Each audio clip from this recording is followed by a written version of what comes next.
खुलुमबाय दिनैनि बड'लेण्ड इंखं स्टुडिअ हलाव आं मलिन बसुमतारी दिनैनि गाहाय रादाबफोराव दं।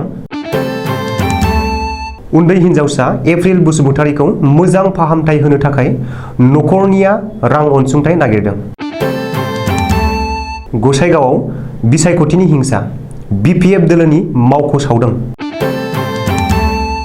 बिसायख'थि खुंजानो गोनां मोनबा बियाबाव 30 अक्ट'बर खालि ओनसोलारि बन्द फोसावबाय। नेशनेल वमेन बक्सिंआव जमुना बर' आरो अंकुसिता बर'आ ब्रन्ज मेडेल देरहाबाय। हाग्रामानाव जेबो आदर्श गैया, दिनै साहा थांदोंब्ला गाबोन खोलाहा थांगोन। गुवाहाटीआव सानै बैसोगोरा बिसि फिसायखौ बुथारनाय जाथायखौ लोब्बा लाना आरोबाव सानै हमजादों।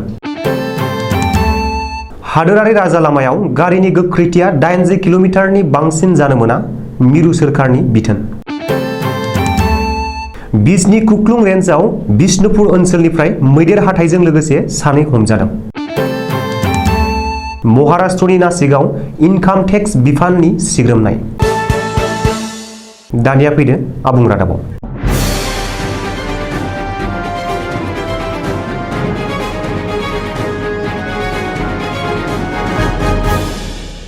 चिरां जिल्लानि सिङाव थानाय बिजनी सुबाइजार 2 नं बल्दी गामिनि 2 थाखोआव फरायबाय थानाय एप्रिल बसुमतारीया जोबोद गोब्राब जोखोम जानानै दं।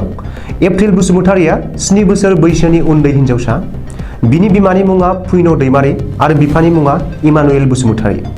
नोजोर होनो गोनांदि थांनाय 23 अक्ट'बर सनिबारखालि 11:45 रिंगासोआव फरायसालि गनाय समाव सोरबा सिनाय मोनै सुबुङा हरखाबै बाइकजों एक्सिडेन्ट खालामनानै गालांदों उन्दै हिनजावसा एप्रिल बसुमतारीखौ। बे जाब्रबथायाव उन्दै हिनजावसा एप्रिल बसुमतारीया गोब्राबै जोखोम जादोंमोन। मख'नो गोनांदि जाथायनि उनाव साखाथियाव थानाय मानसिफोरा फाहामथाय होनो थाखाय बङाइगाव लवार आसाम देहा फाहामसालिनि आइसिइउआव एप्रिल बसुमतारीखौ थिसनहैदों। बे समाव उन्दै हिनजावसा एप्रिल बसुमतारीखौ मोजां फाहामथाय होनो थाखाय एप्रिल बसुमतारीनि नखरा गोबांथार रांनि आंखाल आरो जेंनाजों मोगा-मोगि जानांदों। बेखायनो गाहायाव होनाय एकाउन्ट नाम्बाराव जा एसे हायो रां अनसुंथाइ मोननो लुबैदों एप्रिल बसुमतारीनि नखरा। एकाउन्ट बिगोमानि मुं फुइन' दैमारि, account number 319646433705, IFSC code SBIN 00007171। Assam बिधानसभानि उफेरा बिसायख'थिनि सिगां 28 नं गसाइगाव बियाबाव बिसायख'थिनि हिंसा बिपिएफ दोलोनि बिसायख'थि फोसावदिंनाय मेलाव बाहागो लाना फैफिननाय समावनो सिनाय मोनै दुथांफोरा थांनाय हराव दलगाव होननाय गामियाव अन्थाइ खुबैना गाग्लोबदों। बे जाथायाव रायमना ब्लक बिपिएफनिफ्राय बाहागो लाहैनाय बिपिएफनि मददगिरिफोरनि गारि ड्राइभारा जखम जानाङो होननानै मिथिनो हादों। ओरैहाय थांनाय हराव गसाइगाव बियाबनि गुबुन गुबुन जायगायाव बिपिएफ दोलोनि स्टिरिं कमिटिनि मावख'खौ सिनाय मोनै दुथांफोरा सावनानै गालांदों। मिथिनो हानाय बादिब्ला गसाइगाव बियाबनि बेन्दोंनि आमलाइगुरि बाजाराव फसंनाय बिपिएफ दोलोनि स्टिरिं कमिटिनि मावख'खौ थांनाय हराव सोरबा सिनाय मोनै दुथांफोरा बुफाय बुसि खालामना सावना गालाङो। थांनाय हराव गसाइगावआव जानाय बिसायख'थिनि हिंसायारि जाथायखौ गोख्रों रावजों सोंखारिदों आरो बे जाथायजों लोगोसे हेंथा दोलो एबा इउपिपिएल दोलोनि मददगिरिफोरनिनो आखाइ थानो हागौ होननानै बिपिएफनि सोद्रोमा आरो मददगिरिफोरा सन्देह खालामदों। बेजों लोगोसेनो बे जाथायनि सायाव नायबिजिरनो थाखाय दाबि खालामदों। फैगौ 30 अक्ट'बर खालि आसाम बिधानसभानि मोनबा बियाबनि उफेरा बिसायख'थि। बेनि थाखाय बिसायख'थि आय'गा गासैबो लाहार फाहार खालामबाय। मख'नो गोनांदि आसाम सोरखारा रायजोनि मोनबा बिधानसभा बियाब फारियै गसाइगाव, भबानिपुर, तामुलपुर, मरियनी आरो थावरायाव फैगौ 30 अक्ट'बर खालि ओनसोलारि बन्द फोसावबाय। बे सानखालि मोनबा बियाबावबो गासैबो सोरखारि बेसोरखारि मावख' सोलोंथाइ फसंथानफोरजों लोगोसे कल कारखाना, साहा बागान आरो फालांगियारि फसंथानफोरा बन्द थागोन। बबेखानि धुबुरी जिल्ला खुंथाया गसाइगाव बियाबाव खुंजानो गोनां उफेरा बिसायख'थिखौ लोब्बा लाना धुबुरी जिल्लानि आवथायाव फैनाय सतगुमा, सागलिया, हालाकुरा, आगमनि, गलकगन्ज, नालिया, थामारहाट बायदि ओनसोलाव 28 अक्ट'बरनि मोनाबिलि 5 रिंगानिफ्रायनो 30 अक्ट'बरनि मोनाबिलि 5 रिंगासिम 48 घन्टा ड्राइ डे फोसावबाय होननानै मिथिनो हादों। मख'नो गोनांदि उफेरा बिसायख'थिनि भट सानखालि एबा 2 नभेम्बर खालिबो बैफोर ओनसोलाव ड्राइ डे थागोन होनना जिल्ला खुंथाया फोसावदों। मख'नो गोनांदि 30 अक्ट'बर खालि खुंजानो गोनां उफेरा बिसायख'थिनि थाखाय गासैबो राजखान्थि दोलोफोरानो गोख्रों बिसायख'थि फोसावदिंनायाव बाहागो लादों। खुंथाय गोहोआव थानाय एबा बिजेपि मित्र जोटनिफ्राय गिबि मन्थ्रिखौ लाजेननानै मिरुनि केबिनेट मन्थ्रि, आसामनि गासैबो केबिनेट मन्थ्रि, एमएलए आरो बिटिआरनि चिफ, डिपुटि चिफ, एमसिएलए मोना बिसायख'थि फोसावदिंनायाव बारसोमनायखौ नुनो मोन्दों। हारियानायाव सोलिगासिनो थानाय 5थि हादरारि आइजो बक्सिं एबा नेशनेल वमेन बक्सिंआव आसामनि जानानै बर'नि फिसा जमुना बर' आरो अंकुसिता बर'मोना ब्रन्ज मेडेल देरहानो हाबाय। जमुना बर' आरो अंकुसिता बर'मोना नेशनेल वमेन बक्सिंनि सेमिफाइनालाव जेननानै ब्रन्ज मेडेलजों गोजोननो गोनां जाबाय।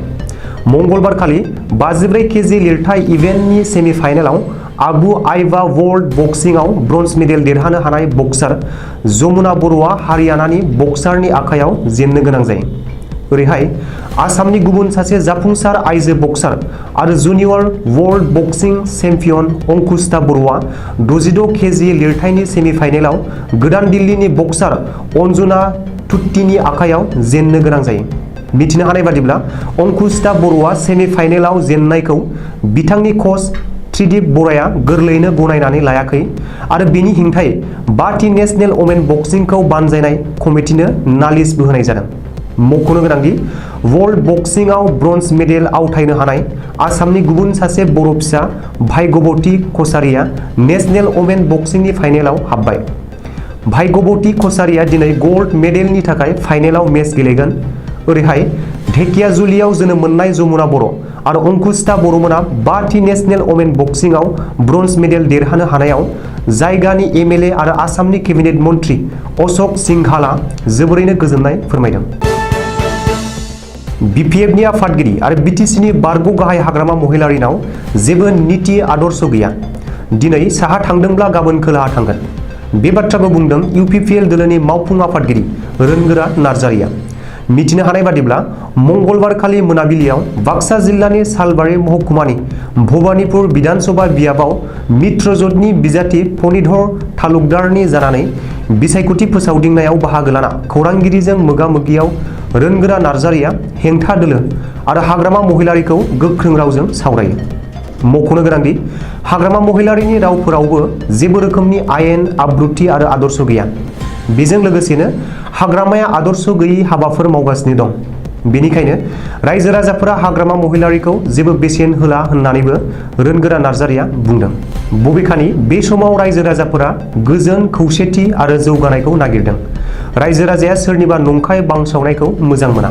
रायजो राजाफोरा प्रमद बर' आरो डक्टर हिमन्त बिश्व शर्मानि दैदेननायाव मोनसे मोजां आबहावा मोननो हादों होननानैबो रोनगोरा नार्जारिया दाबि खालामदों। गुवाहाटी नोगोरमायाव सानै बैसोगोरा बिसि-फिसाय बुथारनाय जाथायखौ लोब्बा लाना दिनै फुङाव आरोबाव सानै सुबुंखौ पुलिसआ हमबाय। हमजानाय सानै दुथांखौ बुद्धदेब एबा बाबुल आरो जुन साइकिया होननानै सिनायथिदों। बिसोर सानैखौबो दिसपुर थानायाव जेरा खालामदों होननानै मिथिनो हादों। मख'नो गोनांदि सानै बैसोगोरा बिसि-फिसाय ननि गपाल बरुवा आरो मीना बरुवाखौ इनायै बुथारनाय जाथायखौ लोब्बा लाना बिसोरनि केयारटेकार आकाश चौधुरीखौ पुलिसआ मैया हमदोंमोन। बे जाथायखौ लाना सन्देह खालामजाथावना सत्येन्द्र सिंह आरो परेश चौधुरीखौबो पुलिसआ मैयानो हमनानै नायबिजिरनायाव लाबोदों। मख'नो गोनांदि गावसिनि एमावनो गोथै सह बोखांनो हानाय सानै बैसोगोरा बिसि-फिसायखौ खर'आव बुना जिउ फोजोबदोंमोन होननानै सोराङाव फैदों। मिरु सोरखारनि हान्थामेला बिफाना मंगलबार खालि गारि मटरनि खारनाय गोख्रैथिखौ लानानै मोनसे बिथोन दिहुनदों। बे बिथोन बादियै आथिखालाव हादोरारि राजा लामायाव बांसिन गोख्रैथिया जागोन 80 किल'मिटार। बेनि बांसिन सालायनो मोननाय नङा।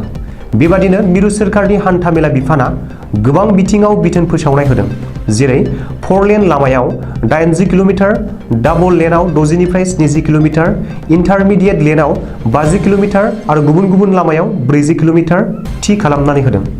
बेनि अनगायैबो सोलोंथाइ फसंथान, गोबां सुबुं सानखो थानाय जायगाफोरनि लामायाव 20 किल'मिटार आरो हाथाइ बाजार ओनसोलाव 30 किल'मिटार थि खालामनाय जादों। हाजो ओनसोलनि डाबल लामायाव 40 किल'मिटार आरो हाजो ओनसोलनि सिंगेल लेनआव 30 किल'मिटारल' सालायनो हागोन। चिरां जिल्लानि बिजनी महकुमा बेन्दोंआव थानाय मानास हाग्रामानि खुख्लुं रेन्जनि हाग्रा बिफाना एसएसबिनि हेफाजाबाव अपारेशन खालामनानै बिष्णुपुर ओनसोलनिफ्राय मैदेर हाथाइजों लोगोसे सानै सुबुंखौ खादों। हमजानाय सानै सुबुंनि मुंखौ फारियै निर्मल मण्डल आरो सुकुमार दास होननानै हाग्रा बिफाना सिनायथि होदों। बेनि अनगायैबो बिसोर सानैया बाहायनाय बाइक AS-26-499 बाइकखौबो जब्द खालामनो हादों। हमनानै मोननाय मैदेर हाथाइनि लिरथाया गासै 12 किल'ग्राम होननानै हाग्रा बिफाननि सुलुङाव फोरमायदों। मख'नो गोनांदि सानसे सिगाङाव चिरां जिल्लानि आमथेखा ओनसोलनिफ्राय हिरेन बरगयारि मुंनि सासे सुबुंखौ हाग्रा बिफाननि मावफारियाफोरा हमनो हाग्रोदोंमोन आरो बिनिनो सिमान जानायाव बै सानै फालांगिखौबो मैदेर हाथाइजों लोगोसे हमनो हादों। एसियानि गेजेराव बयनिख्रुइबो बांसिन सामब्राम आबाद दिहुनजानाय महाराष्ट्रनि नासिकआव इनकाम टेक्स बिफाना सिग्रोमनानै गोबां सिखाव फालांगिफोरखौ हमनो हादों। थांनाय 21 अक्ट'बरनिफ्राय 23 अक्ट'बरसिम सिग्रोमनायाव इनकाम टेक्स बिफाना गासै 15 फालांगिनि फालांथि मिरुआव सिग्रोमनानै गासै 100 कौटि रांनिबो बांसिन बिगोमा गैयै एबा सिखावै फालांगि खालामनाय धोन जब्द खालामनो हादों। बेनि अनगायैबो नोगोद 26 कौटि रां मोननो हादों होननानै सुलुङाव फोरमायदों। आथिखालाव सोरखारनो जेबो टेक्स होआजासेनो सिखावै फालांगि खालामनायखौ इनकाम टेक्स बिफाना हमदांनो हादोंमोन। गोबां सम सिखाव फालांगिफोरा नासिकनि सामब्रामफोरखौ बायथुमनानै दोनबोदोंमोन आरो गावसोर बायनायनि 2 गुन बेसेनाव गुबुन गुबुन रायजोआव फानहरदोंमोन होननानै गोबाङानो बुंदों। दिनैनि रादाबा एसेनोसै, गोजोन्थों।